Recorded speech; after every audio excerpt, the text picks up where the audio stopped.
Hello students, we were doing basis and dimension. Student, last time हमने basis पर ही कुछ थ्योरम्स की। आज हम उन थ्योरम्स के ऊपर बेस्ड कुछ न्यूमेरिकल्स करेंगे। First is show that the set 2, 1, 4, 1, -1, 2, 3, 1, -2 this set forms a basis of R cube. अब तक जो हमने क्वेश्चंस किए बेसिस के, उसमें हमने दो कंडीशंस चेक की थी बेसिस प्रूव करने के लिए। First condition was that the set is linearly independent and second condition was that the set spans the complete vector space. So हमने ये दो कंडीशंस चेक करने के बाद ही लिखा था कि the set will form a basis of vector space. But जैसे कि हमने लास्ट टाइम थ्योरम्स की, उसमें एक बहुत इंपॉर्टेंट रिजल्ट किया थ्योरम के साथ हमने। For a finite dimensional vector space the result क्या था? For a finite dimensional vector space V of dimension n, any set of linearly independent vectors in V forms basis of V। Any set of, यहाँ पे n आएगा, any set of n linearly independent vectors in V। सो अगर आपको vector space की dimension पता है और कोई सेट ऐसा मिल जाए जिसमें उसी डायमेंशन के, मीन्स अगर आपके पास वेक्टर स्पेस की डायमेंशन n है और कोई सेट ऐसा है जिसमें n लीनियरली इंडिपेंडेंट वेक्टर्स पड़े हैं, तो आप उस सेट को क्या कह सकते हो? Basis of that vector space of dimension n। सो अब इसको अगर हम इस न्यूमेरिकल पे अप्लाई करें, आपने बेसिस निकालनी है, बेसिस प्रूव करना है that this set forms the basis of R cube. Now आपको पता है डायमेंशन ऑफ आर क्यूब क्या है? Dimension of R cube is 3। आप डायमेंशन कैसे निकालते थे वेक्टर स्पेस की? डायमेंशन की डेफिनेशन क्या थी? The number of elements present in basis of vector space is the dimension of vector space।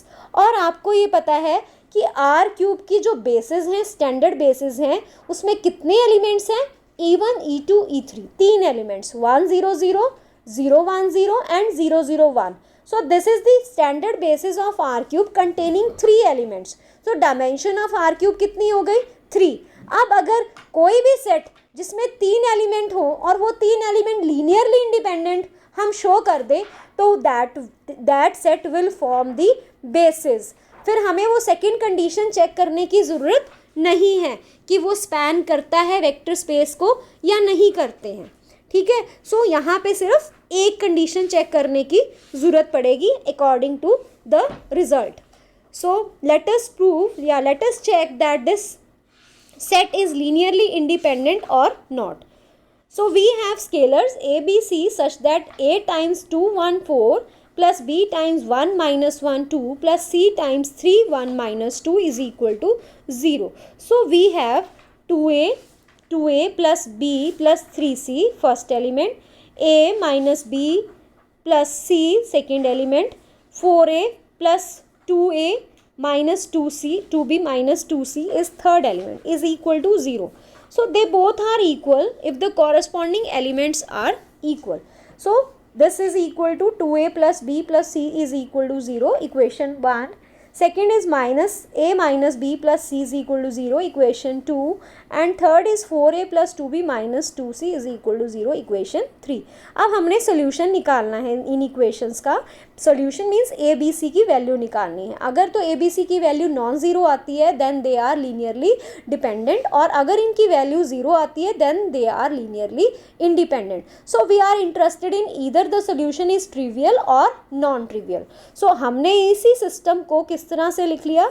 This is matrix A times ABC is equal to 0, 0. So it is of the type AX is equal to 0, homogeneous system. So अगर determinant इसका 0 है then it will give you non-trivial solution, और अगर non-zero है then it will give you a trivial solution. Trivial solution means all the values, or you can say all the answer कह लो या values कह लो, all the values are 0, solution is 0. So आपके पास अब किस पे डिपेंड करेगा? Determinant of ए पे। So determinant of ए जब आप कैलकुलेट करोगे you will get 24 which is non zero. So the equations will have a trivial solution, that is trivial solution means zero solution.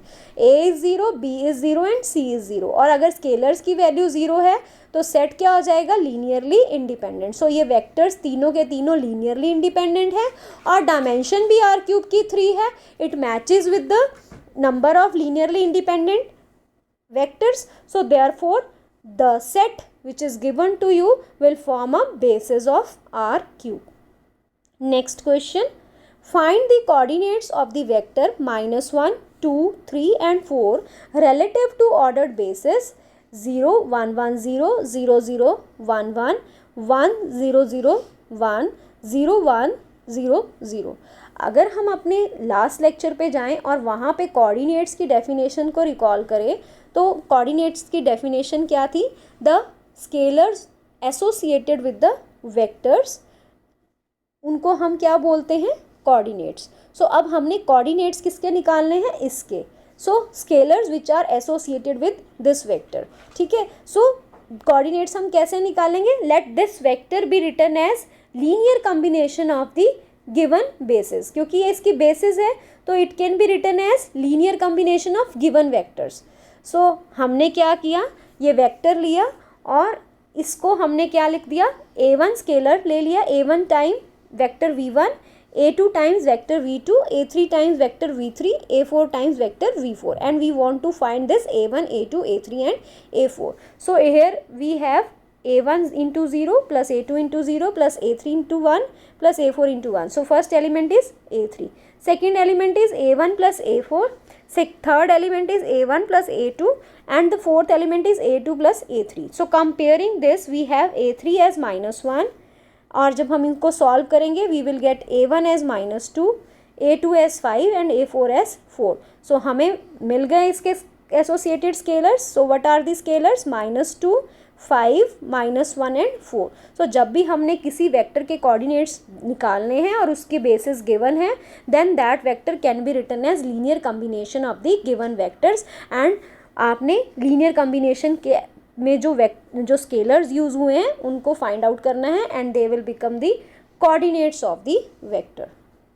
Next is show that the set is given to you as 1x x square x to the power n of n plus 1 polynomials in X is a basis of vector space of polynomial of degree n p and r of all polynomials in X of degree n over the field of reals. So हमने अब ये prove करना है this will form the basis. So कोई भी अगर हम function ले लें, पॉलिनोमियल ले लें fx from p and x, so we can write this polynomial function as 1 linear combination में लिख सकते हैं 1 into c1 into 1, c2 into x, c3 into x square, so on cn plus 1 into x to the power n. So therefore fx can be expressed as linear combination of elements of S where these are all scalars belong to real. So basis prove करने के दो ही तरीके हैं. एक तो आप उसको दिखा दोगे कि it will span the complete या entire vector space और दूसरा the set is Li. ठीक है, सो उसके बाद हमने क्या दिखाना है, दिस सेट इज Li, तो लीनियर कॉम्बिनेशन 0 कर दो. और two polynomials are 0 by equality of polynomials we have comparing the coefficients. So आपके पास 0 किसके इक्वल होगा, 0 into 1 plus 0 into x plus so on 0 into x to the power n.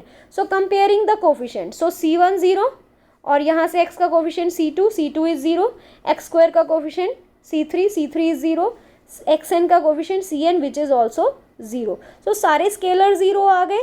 एक तो आपने ये दिखा दिया और दूसरा कोई भी अगर आप पॉलिनोमियल लो तो that can be expressed as linear combination of elements of S. So therefore the set S forms the basis of polynomial Pn over field of reals.